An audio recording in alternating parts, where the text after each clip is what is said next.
Ah, mais il faut qu'enfin cet état cesse. Je veux me montrer pour qu'on me connaisse, et qu'on voit qui je suis, et qu'on voit qui je suis.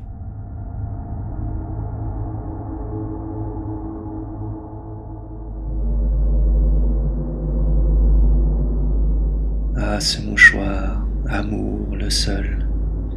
Demain il sera mon linceul. Me berceront des rêves d'ondes sur le radeau d'un autre monde.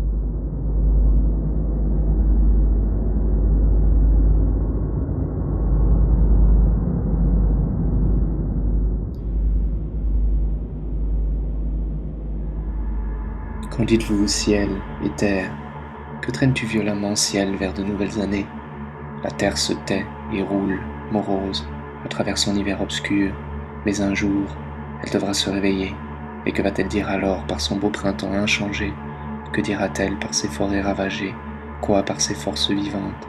Quoi par les mille yeux éloquents des fleurs sauvages qui poussent sur ces jachères horribles?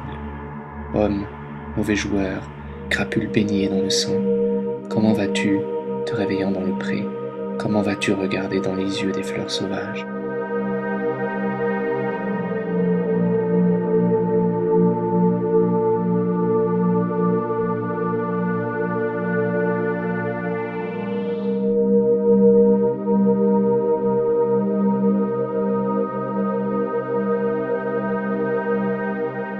Devenir astre, moi aussi je le voulais, mi-lumière, mi-aile, être l'enfant de l'infini, héros de beautés éternelles. Mais comment pourrait donc voler l'esclave de son propre corps, qui ne possède, au lieu d'essor, que des kilos et des degrés, qui n'est que des compositions? Mon soupir remplace un juron qui me traverse fou furieux, le sacré nom de « Oh mon Dieu ».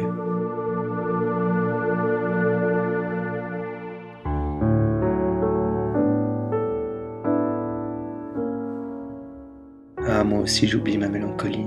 Ayant confié ma vie à une feuille volage, je m'en vais selon le bon plaisir du vent.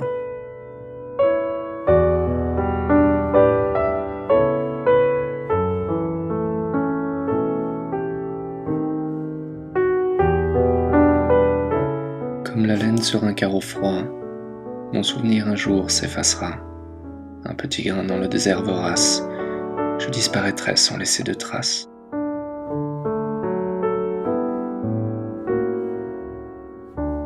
Ce n'est pas quand nos yeux se fermeront figés que nous emportera la barque de Charon. Longtemps les yeux ouverts, nous mornes passagers sur l'eau fatale errons.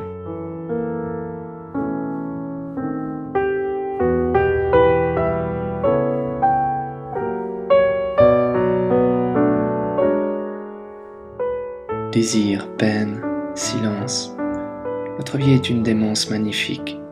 Le chant, quoique fragment, est complet.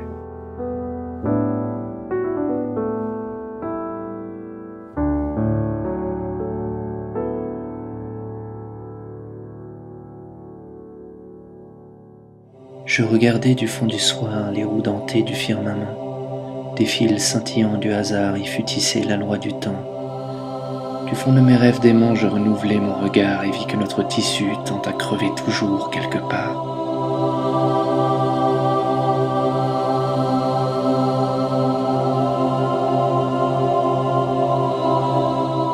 Je pars. Les vagues de la pluie, aussi vertes que la mer, se heurtent à ma face.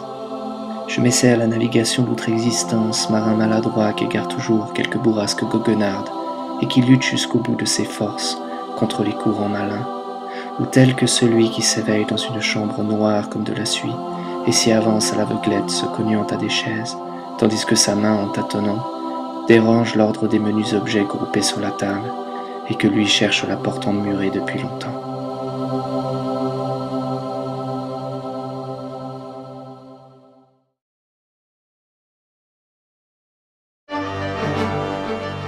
Autoportrait au-delà du midi de l'âge d'homme. Soleil, gaieté, très peu. Nombreuses sont les nuits, beaucoup d'élan, rompu, s'achevant rarement, jamais une euphorie, sous-bois effacement, dépression, solitude, et la neurasthénie, être omis, doute, pas un seul combat vaillant, nombril le Bouddha, même un lâche et plus hardi. C'est la mort qui s'approche ou la vie qui s'enfuit, cerveau toujours perclus, j'attaque le néant.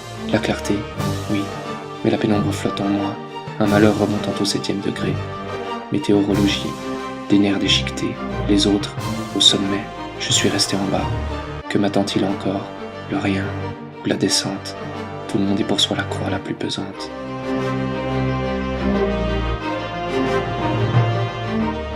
Il serait bon de traverser morose la broussaille, s'asseoir saccagé sur un sommet orphelin pour hurler encore vers le ciel sans étoiles tes sanglots de loup rassemblés dans ta gorge.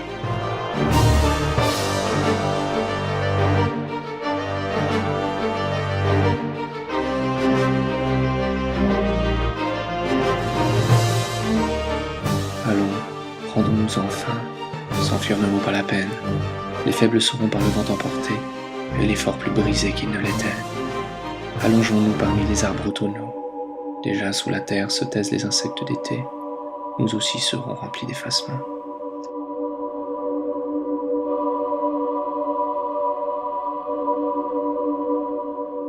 M'attire irrésistiblement le réel, sa façon d'être perpétuelle, alors qu'il ne cesse de changer. Sa douleur par d'innombrables spectacles fins m'envoûte en néant. Sur des mâts éparses, quelques gouttes de lumière qui tremblent, fleurs obstinées, porteuses de couleurs et surgissant d'un midi de rochers pâles. Les choses existent dans des régions sans bord. Elles renferment en elles-mêmes la vie de chacun de leurs mystères, sans pour autant savoir en quoi ils consistent.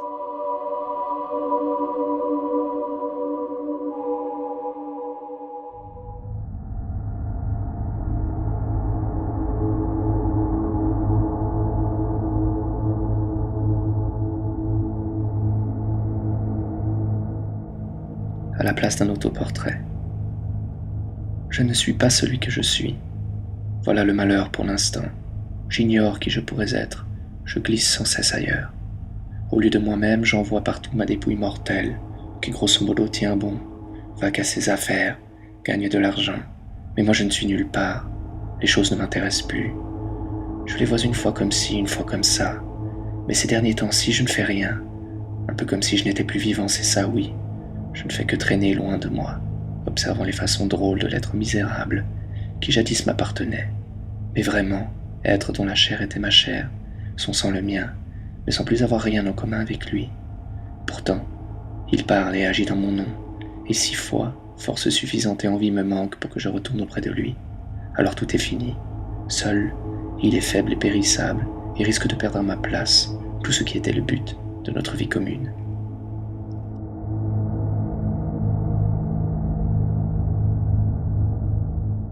Monument à la mémoire de Pilinski. Notre naissance est blessante. Notre existence arrache quelque chose à la totalité et en couvre une partie. Avec notre mort, nous projetons de l'ombre. Mais à quoi bon tout cela? Mais à quoi bon?